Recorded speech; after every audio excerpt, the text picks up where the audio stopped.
ഞാൻ ഒരു അതിഥിയെ കൂടി പരിചയപ്പെടുത്തിയതിനു ശേഷം ഇടവേളയിലേക്ക് വരാം. ഇത് കൃഷ്ണകുമാറാണ്. Hello Krishnakumar, good morning. കേരളത്തിൽ ഗുഡ് മോർണിംഗ് പറഞ്ഞേ. Good morning. കൃഷ്ണകുമാർ എൻ്റെ സുഹൃത്താണ്. കൃഷ്ണകുമാർ SMA എന്ന് പറയുന്ന, കൃഷ്ണകുമാർ തന്നെ നേരത്തെ തന്നെ വിശേഷിപ്പിച്ചിട്ടുണ്ട്, അതിജീവിച്ചു കൊണ്ടിരിക്കുന്ന ഒരു കലാകാരനും സാമൂഹ്യ പ്രവർത്തകനും ഒക്കെയാണ് കൃഷ്ണകുമാർ.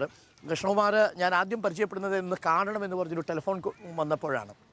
പിന്നീടാണ് കൃഷ്ണകുമാർ ചെയ്യുന്ന ആക്ടിവിറ്റിയെക്കുറിച്ച് പ്രേക്ഷകരറിഞ്ഞത്. നമ്മൾ തന്നെ ഒരു ദിവസം നേരിട്ട് സംസാരിച്ചിരുന്നു, നമ്മുടെ ഒരു ചർച്ചയിൽ പങ്കെടുത്തിരുന്നു. കൃഷ്ണകുമാർ ഇപ്പോൾ എങ്ങനെ പോകുന്നു? SMAയിലുള്ള മറ്റ് സുഹൃത്തുക്കളുടെയൊക്കെ ഒരു അവസ്ഥ? SMA മസ്കുലർ ഡിസ്ട്രോഫി ബാധിച്ച ആളുകളുടെ ഒരു ആവശ്യമായിട്ട് ബന്ധപ്പെട്ടിട്ട് മുഖ്യമന്ത്രിയെ കാണാൻ വേണ്ടിയിട്ടാണ് ഇവിടെ വന്നത്. ഇന്ന് മുഖ്യമന്ത്രിയെ കാണുന്നുണ്ട്. താങ്കൾ ഒരു പൗരപ്രമുഖനാണ്. അതറിയുന്ന ഇൻവിറ്റേഷൻ ഉണ്ട്. നമ്മുടെ ഒരു വലിയ ചേട്ടനറിയാം, ഒരു സ്വപ്ന പദ്ധതിയുണ്ട് ഒരിടം, ഈ ഒരു മസ്കുലർ ഡിസ്ട്രോഫി SMA ബാധിച്ച ആളുകളുടെ ഒരു റീഹാബിലിറ്റേഷൻ സെന്റർ. കഴിഞ്ഞ 2 വർഷമായിട്ട് അതുപോലൊരു സ്ഥലം അന്വേഷിച്ചുകൊണ്ടിരിക്കുകയാണ്. 1 ഏക്കർ കുറയാത്ത സ്ഥലം നമുക്ക് ആവശ്യമാണ്.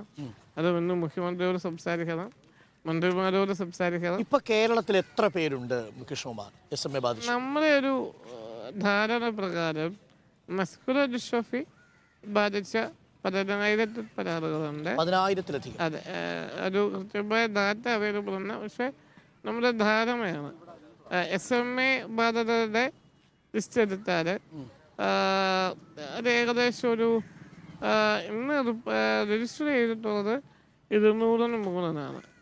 പക്ഷെ അത് കൃത്യമായ കണക്കായിട്ടില്ല. പലർക്കും ഇന്നും എന്താണ് തങ്ങളുടെ രോഗാവസ്ഥ എന്ന് തിരിച്ചറിയാതെ പോകുന്നവരുണ്ട്. ശരിക്കും നമ്മുടെ മൈൻഡ്. എവിടെയാണ് സ്ഥലം നിങ്ങൾ ആവശ്യപ്പെടുന്നത്? കേരളത്തിൽ എവിടെയായാലും, കോഴിക്കോടിന് ഇപ്പുറത്തേക്ക് എവിടെയായാലും, ഇടുക്കി, വയനാട് ഒഴിച്ച് ഏത് പ്രദേശമായാലും. സ്ഥലം മാത്രമാണോ അതല്ല സ്ഥലവും അതിന്റെ സൗകര്യവും വേണം? സൗകര്യം കൊണ്ട് കിട്ടിയ സന്തോഷം. പക്ഷെ നിങ്ങൾ നേരിടുന്ന പ്രധാന പ്രശ്നം എന്താണ്? 2 കാര്യങ്ങളാണ്.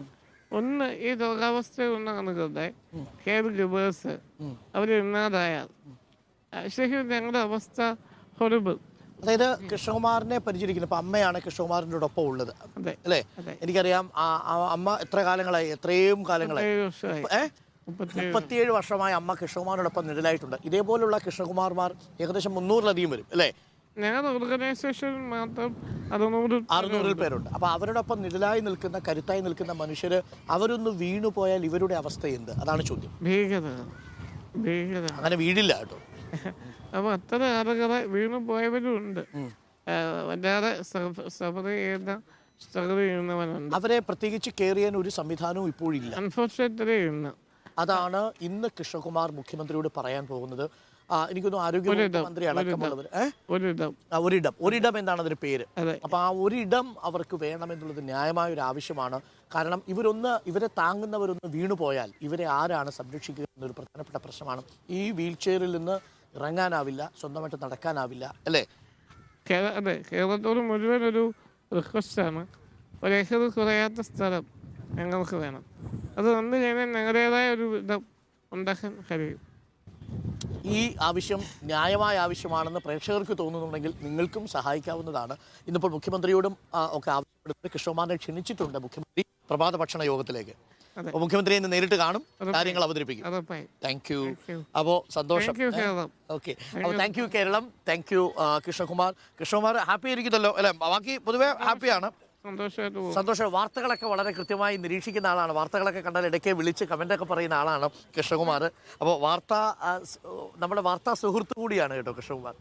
പ്രവീൺ എന്ന് പറയുന്നത് കൃഷ്ണകുമാറിന് എനിക്ക് പരിചയമുണ്ട്. ഞാൻ കൃഷ്ണകുമാറിനെ കുറിച്ചൊരു വാർത്ത ഏഷ്യാനെറ്റിലായിരിക്കും ചെയ്തിട്ടുണ്ട്. ഞങ്ങളൊരു ക്യാമ്പയിൻ തുടങ്ങുന്നുണ്ട്. ഞാൻ നിങ്ങളിലുള്ള കുറച്ചധികം പേരെ കണ്ടിട്ടുണ്ട്. റിപ്പോർട്ടർ ചാനൽ ഒരു ക്യാമ്പയിൻ തുടങ്ങും നിങ്ങൾക്ക് കൂടി വേണ്ടി, ഈ പ്രശ്നങ്ങൾ അവതരിപ്പിക്കാൻ വേണ്ടി. ഈ നവകേരള സദസ്സ് കഴിഞ്ഞ ഉടൻ തുടങ്ങും. ഞാൻ ഒരു വീട്ടിൽ തന്നെ 2 ചെറിയ കുട്ടികൾ, ഓടിക്കളിക്കേണ്ട പ്രായത്തിൽ ഇതുപോലെ ഇരിക്കേണ്ടി വന്ന 2 കുഞ്ഞുങ്ങൾ. അവർക്ക് DMD ആണ്. അതെ അതാണ്. അപ്പോൾ നമ്മൾ അതും എത്തിക്കുമെന്ന് പറയാൻ കൂടിയാണ്. Thank you. അപ്പോൾ ശരി. അപ്പോൾ കൊല്ലം നഗരത്തിൽ വെച്ചാണ് നമ്മൾ കൃഷ്ണകുമാറിനെ കണ്ടത്. കൃഷ്ണകുമാർ ഇന്നലെ എന്നെ വിളിച്ചിരുന്നു. കൃഷ്ണകുമാറിന് കുറച്ച് കാര്യങ്ങൾ കേരളത്തോട് പറയാനുണ്ട്, മന്ത്രിയോട് പറയാനുണ്ട്. SMA ബാധിച്ച കൃഷ്ണകുമാറിനെ പോലുള്ളവരുടെ പ്രശ്നങ്ങൾ സർക്കാർ അനുഭാവപൂർവ്വം പരിഗണിക്കും എന്നാണ് നമ്മൾ മനസ്സിലാക്കുന്നത്. അവർക്ക് ഒരിടം എന്ന പേരിൽ ഒരു ഇടമാണ് വേണ്ടത്. ബാക്കി കെട്ടിടങ്ങളൊക്കെ അവർക്ക് പൊതുജനങ്ങളുടെ പിന്തുണയോടുകൂടി അവർ നിർമ്മിച്ചെടുക്കും എന്നതാണ് പറയുന്നത്. അപ്പോൾ കൃഷ്ണകുമാറിനെ പോലുള്ള സാധാരണക്കാരായ ഒട്ടേറെ മനുഷ്യർ, അവർക്ക് ഒട്ടേറെ വ്യത്യസ്തങ്ങളായ ആവശ്യങ്ങളുണ്ട്. ആവശ്യങ്ങളൊക്കെ നവകേരള സദസ്സിൽ അവതരിപ്പിക്കുന്നുണ്ട്.